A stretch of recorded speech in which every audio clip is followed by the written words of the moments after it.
할렐루야. 하나님께 영광 올려드립시다.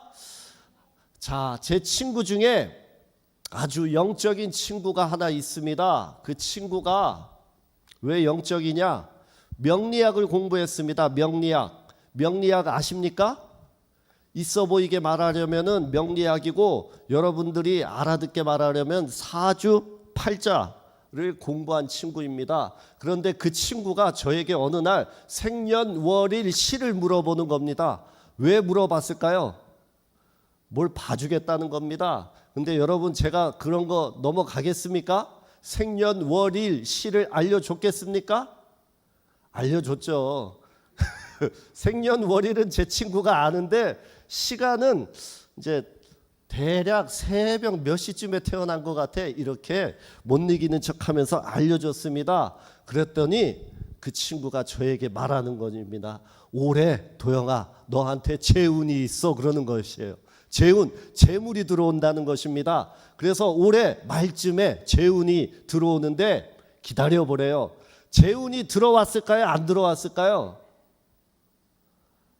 네, 지금 9월이 지나고 10월이 가까운데 아직 안 들어왔습니다. 그래가지고 언제쯤 들어오나 지금 기다리고 있는 시간입니다. 집 나간 재운이 빨리 들어왔으면 좋겠습니다. 점집에 가면은 예수 믿는 사람들이 점을 보러 많이 온다고 합니다. 점집에서 아이고 권사님 오셨네요, 아이고 집사님 장로님 오셨네요, 이렇게 말한다고 합니다.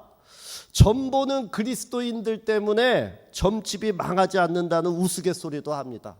여러분, 그러면 되겠습니까?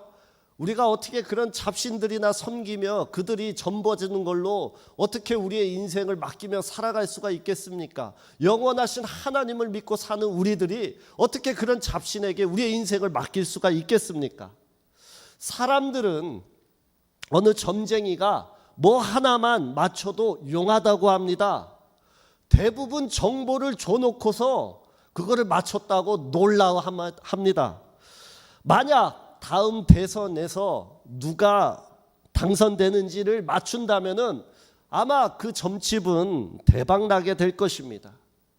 그러나 여러분, 성경은 사람의 문제 하나 맞추는 것이 아니라 전 세계와 우주의 기원부터 모든 역사와 흥망성쇠와 종말까지 정확하게 꿰뚫고 말씀하시며 말씀하신 그대로 지금까지 오늘까지 이루어진 줄로 믿습니다. 사람 문제 하나 맞추는 거 뭐 대단하겠습니까? 제가 재운이 많이 들어온다고 해가지고 하나님과 관계되는 일이 뭐가 있겠습니까? 그런 것 아무 상관없습니다.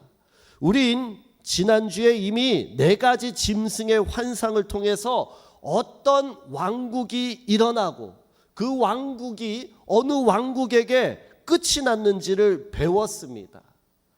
다니엘 시대 이후에 일어난 왕국들도 하나님께서 다니엘에게 정확히 알려주셨습니다. 또한 성경은 전 세계의 종말은 어떻게 되어지고 있는지 우리에게도 알려주십니다. 그럼에도 성경을 믿는, 하나님의 말씀을 믿는 우리는 별로 그다지 놀라지 않습니다.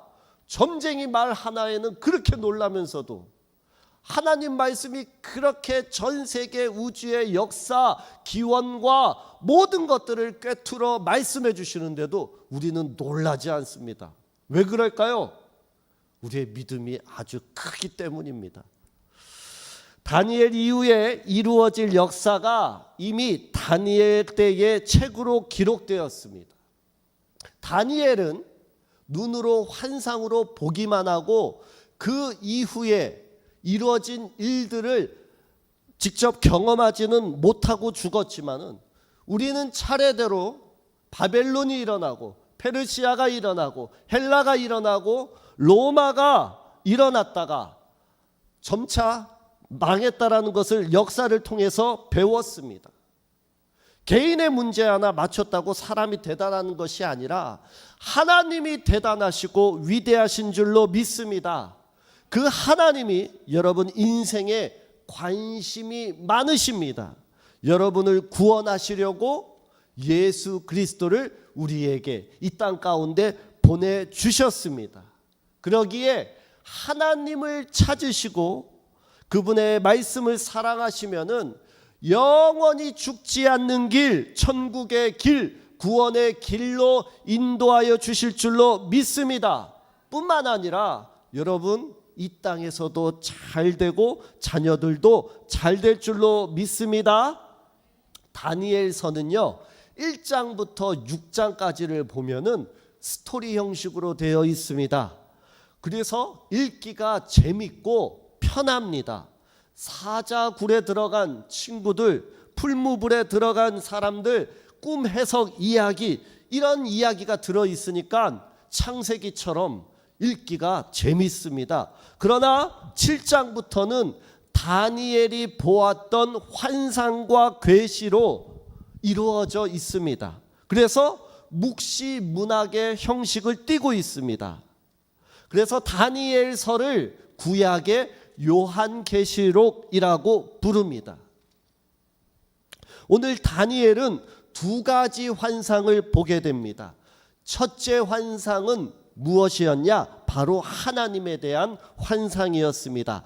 9절과 10절을 같이 한 번 더 읽어보겠습니다. 내가 보니 왕자가 놓이고 옛적부터 항상 계시니가 좌정하셨는데 그의 옷은 희기가 눈 같고 그의 머리털은 깨끗한 양의 털 같고 그의 보좌는 불꽃이요 그의 바퀴는 타오르는 불이며 10절 불이 강처럼 흘러 그의 앞에서 나오며 그를 섬기는 자는 천천히요 그 앞에서 모여 선 자는 만만이며 심판을 베푸는데 책들이 펴 놓였더라.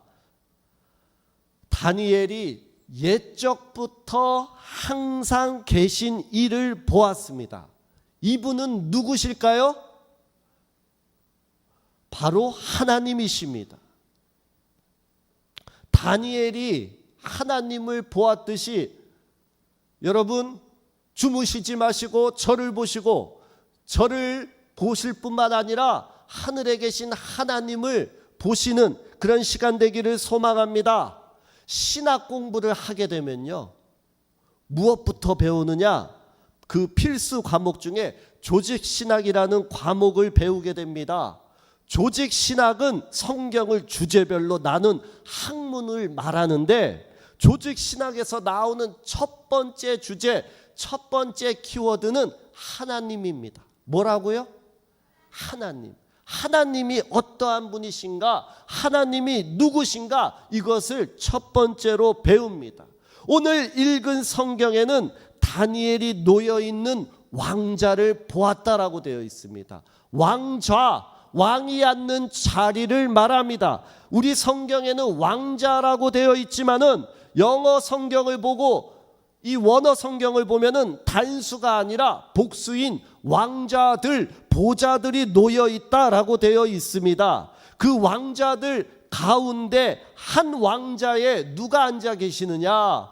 옛적부터 항상 계시니가 앉아 계시는 것입니다. 그분은 하나님이십니다. 그 나머지 자리는 10절에 나오는 행위를 심판하는 심판자의 자리, 바로 예수님의 자리인 것입니다. 요한계시록 3장 21절에 보면은 이기는 그에게는 내가 내 보좌에 함께 앉게 하여 주기를 내가 이기고 아버지 보좌에 함께 앉은 것 같이 하리라 말씀되어 있습니다. 이분이 누구십니까? 예수님입니다. 예수님.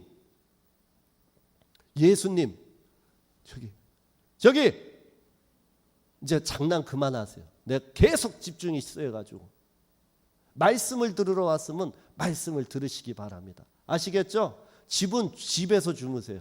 아시겠죠? 네.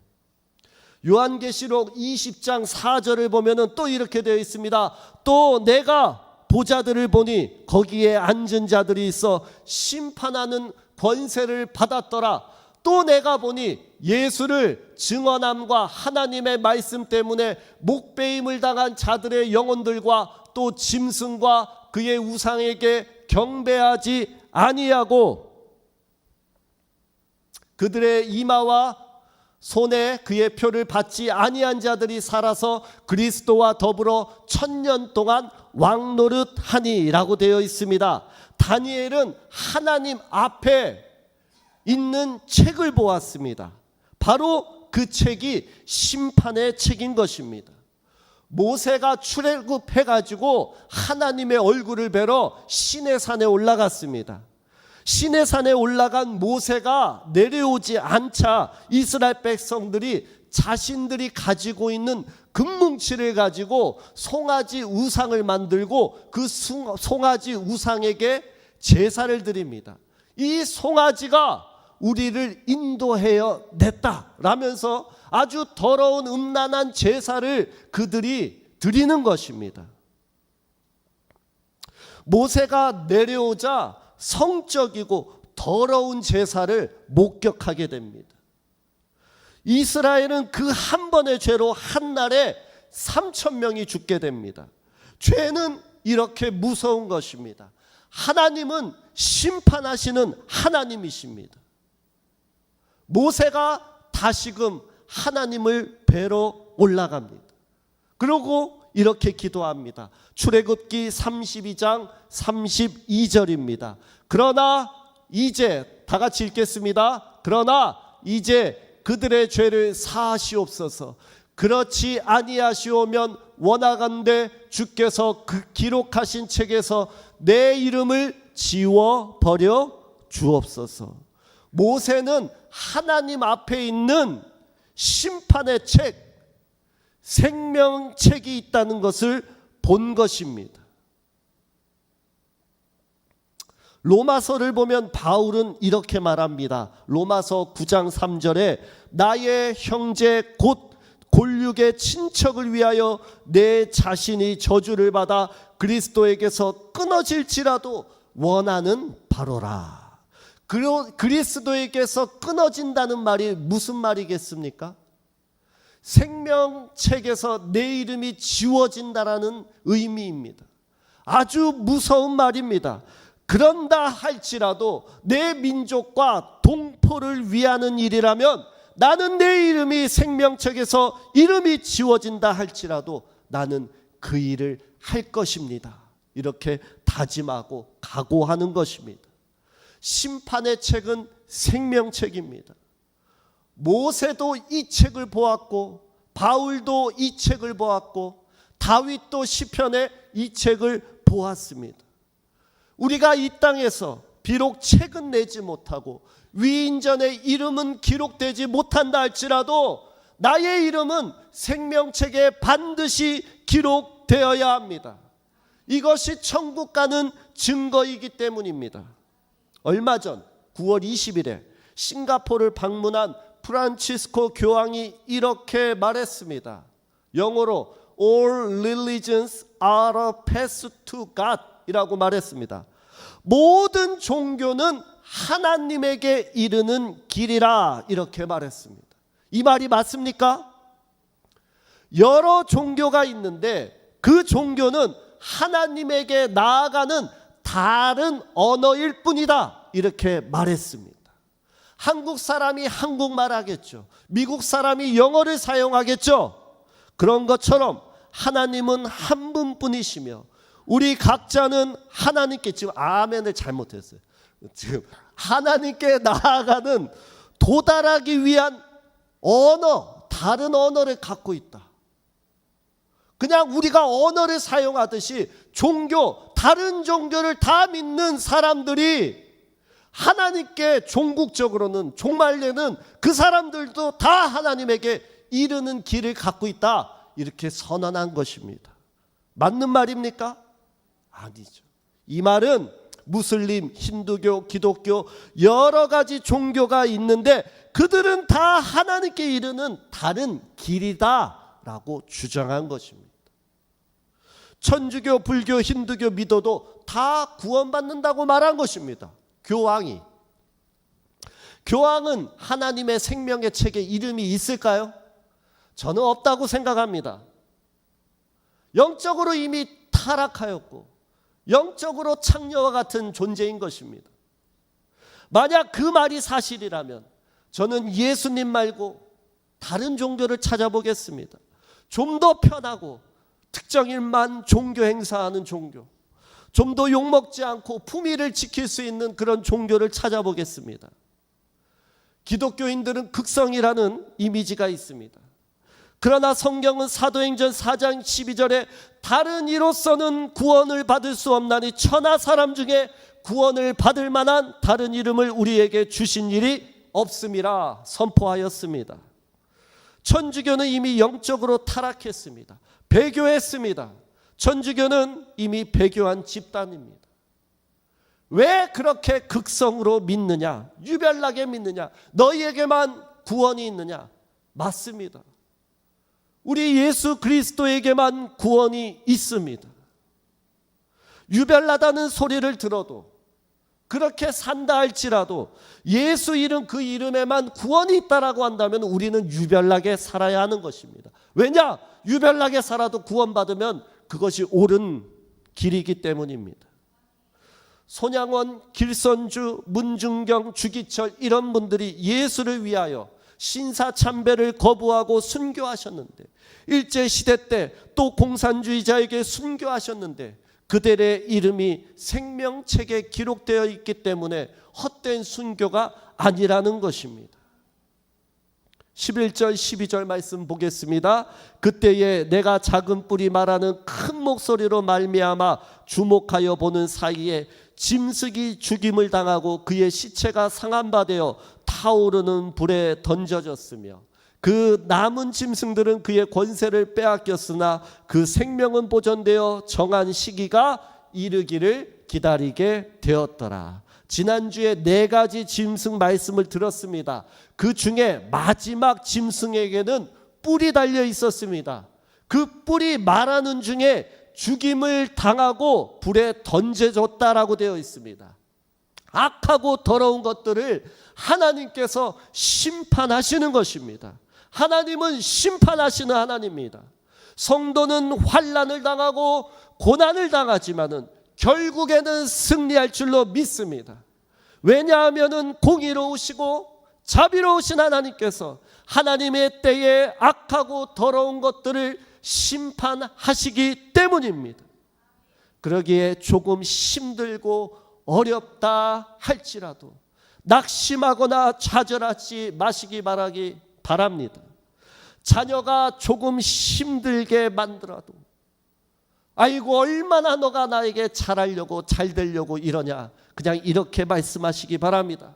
어차피 예수 잘 믿으면 자녀들은 잘 되게 되어 있습니다. 어차피 예수 믿으면 우리 성도들이 승리하기 때문입니다. 두 번째 환상은 인자 같은 일을 보았습니다. 13절과 14절 말씀 읽겠습니다. 내가 또 밤 환상 중에 보니 인자 같은 이가 하늘 구름을 타고 와서 옛적부터 항상 계신 이에게 나와 그 앞으로 인도되매 그에게 권세와 영광과 나라를 주고 모든 백성과 나라들과 다른 언어를 말하는 모든 자들이 그를 섬기게 하셨으니 그의 권세는 소멸되지 아니하는 영원한 권세요 그의 나라는 멸망하지 아니할 것이니라. 성경을 보면은 인자라는 단어가 자주 등장합니다. 구약을 보면 선지자 에스겔에게 하나님께서 인자야라고 부르셨습니다. 우리가 잘 아는 마른 뼈 환상 중에 하나님이 에스겔에게 이렇게 말씀하십니다. 인자야, 이 뼈들이 능히 살 수 있겠느냐 물으십니다. 그때 에스겔이 뭐라고 대답합니까? 주 여호와여 주께서 아시나이다 라고 대답합니다. 그러나 신약 성경에는 인자라는 말은 오직 예수 그리스도께만 해당하는 단어입니다. 예수님이 자기 자신을 부르실 때도 인자라고 부르셨습니다. 인자라는 말은 하나님의 아들일 뿐만 아니라 사람의 자녀라는 뜻도 갖고 있습니다. 그러니까 예수님에게 해당하는 인자라는 말은 신성을 가지신 하나님이신 그분, 그분의 아들이신 인자, 또한 사람의 아들이신 인성을 가지고 있으신 인자, 이것을 합해서 부르는 그 예수님을 의미합니다. 인자라는 말은 오늘 읽은 이 다니엘 7장 13절 인자 같은 이에서 비롯된 것입니다. 다니엘이 본 환상은 누구를 본 것입니까? 예수 그리스도를 본 것입니다. 다니엘은 인자 같은 이라고 표현했습니다. 저는 다니엘이 안타깝습니다. 왜 그럴까요? 예수님을 봤는데 예수님을 본 적이 없어가지고 예수님이 오시기 전이기 때문에 인자 같은 이라고 표현했기 때문입니다. 그러나 우리는 예수님이 오신 이후에 살고 있기 때문에 그분이 예수님이라는 것을 정확하게 알 수 있습니다. 그리고 그분이 어떤 말씀을 하셨는지, 어떻게 우리를 사랑하셨는지 성경의 말씀을 통하여 우리는 알고 있습니다. 구름을 타고 와서 옛적부터 항상 계신 이에게 나아가 그 앞으로 인도되매. 구약에서의 구름은 하나님의 임재의 상징이었습니다. 그러나 이것이 신약에서의 예수님은 무엇을 타고 오신다고 되어 있습니까? 구름을 타고 오신다라고 되어 있습니다. 어제 저녁에 식사를 하려고 포장을 주문했습니다. 그래가지고 포장된 그 저녁을 이렇게 픽업하러 제가 개봉 고가를 넘어갔습니다. 개봉 고가를 6시 한 반쯤에 넘어가는데 저녁에 구름이 많은데 불그스름한 게 너무 예쁜 겁니다. 말씀을 준비하면서 하늘을 보니까, 구름을 보니까 우리 주님이 구름 타고 오신다고 하셨는데 오늘 오시려나?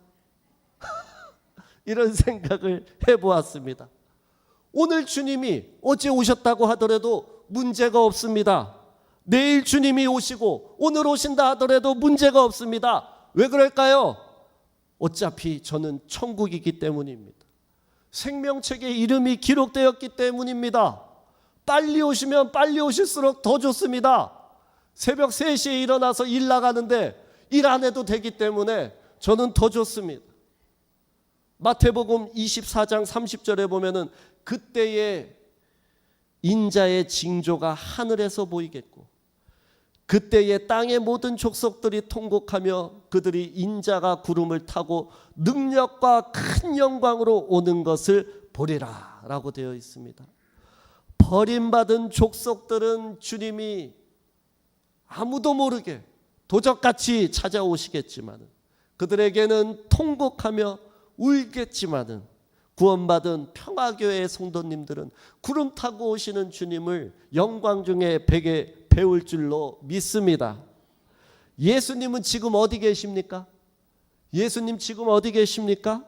십자가에 죽으셨지만 3일 만에 부활하셨고 하늘에 오르사 전능하신 하나님 보좌 우편에 앉아 계신다고 되어 있습니다. 자신을 메시아 재림 구주라고 떠드는 사람 중에 그 많았던 재림 메시아 중에 죽지 않고 150살, 200살까지 살아있는 사람 보셨습니까? 하나도 예외 없이 다 죽었습니다. 죽었을 뿐만 아니라 잠시라도 죽었다가 다시 깨어난 사람 보신 적 있으십니까? 없습니다. 다 심판과 저주 가운데 들어갔습니다. 예전에 제 할머니께서 살아계셨을 때 하셨던 간증입니다. 우리나라에 3대 유명했던 3명의 장로가 있었는데 한 명은 통일교를 만든 문선명이고 한 명은 전도관을 만든 박태선이고 한 명은 용문산 기도원의 나운몽 장로였습니다. 그 중에 문선명이가 할머니 사는 동네에 와서 집회를 해서 할머니께서 가보셨다고 합니다. 아마 1960년대일 것입니다. 그런데 할머니께서 그 집회 가운데 하나님께서 할머니의 영안을 열어주셨습니다. 설교 중인 문선명을 쳐다봤는데 머리 위에 구렁이가 구렁이가 또아리를 틀고 앉아있는 환상을 보신 것입니다. 그래서 저거 가짜구나, 저거 뱀이고 저거 사악한 것이구나, 그 자리를 박차고 나오셨다는 간증을 들은 적이 있습니다. 거기에 현혹돼서 지옥 가는 사람들이 얼마나 많았겠습니까? 지금도 얼마나 많은 이단 사이비가 판을 치고 그들에게 꾀임을 당해서 지옥 가는 안타까운 영혼들이 많은지 모릅니다. 마지막 때가 되면은 거짓 그리스도들과 거짓 선지자들이 일어난다고 되어 있습니다. 그리스도가 여기 있다 혹은 저기 있다 하여도 믿지 말라고 마태복음에 말씀하셨습니다. 참된 영적인 시각을 가지시고 예수님만을 믿으시기 바랍니다. 다시 오시는 예수님은 하나님의 왕권과 권세를 받아 이 땅에 다시 오시는 재림 구주가 되십니다. 우리는 인생을 살면서 잘못된 선택을 하기도 하고 후회되는 일을 하기도 합니다. 그러나 여러분이 예수님을 믿기로 작정했다면, 그분을 나의 주인으로 나의 왕으로 모시기로 선택했다면, 그 앞에 있었던 잘못된 후회는, 선택은 무효인 것입니다. 일생일대의 최고의 선택을 한 줄로 믿습니다. 왜냐하면 그분은 영원하신 하나님이시기 때문입니다. 바벨론도 망했고 페르시아도 망했고 헬라 로마도 망했지만 그의 나라는 멸망하지 않습니다. 그의 나라는 소멸되지 않습니다. 그의 나라는 영원한 나라인 줄로 믿습니다. 오늘 우리는 영원히 소멸되지 않는 영원한 나라를 사모하여 이 예배의 자리에 나와 있습니다. 조금 일찍 가고 조금 늦게 가지만 우리는 언젠가 천국에서 얼굴을 다시 마주보게 될 형제 자매인 것입니다. 천국에서 성도님 오셨네요. 반갑습니다. 평화교회에서 얼굴 뵈었는데 오시니 너무 반갑습니다. 이렇게 인사하게 되기를 소망합니다. 그런데 그분은 왜 못 오셨을까?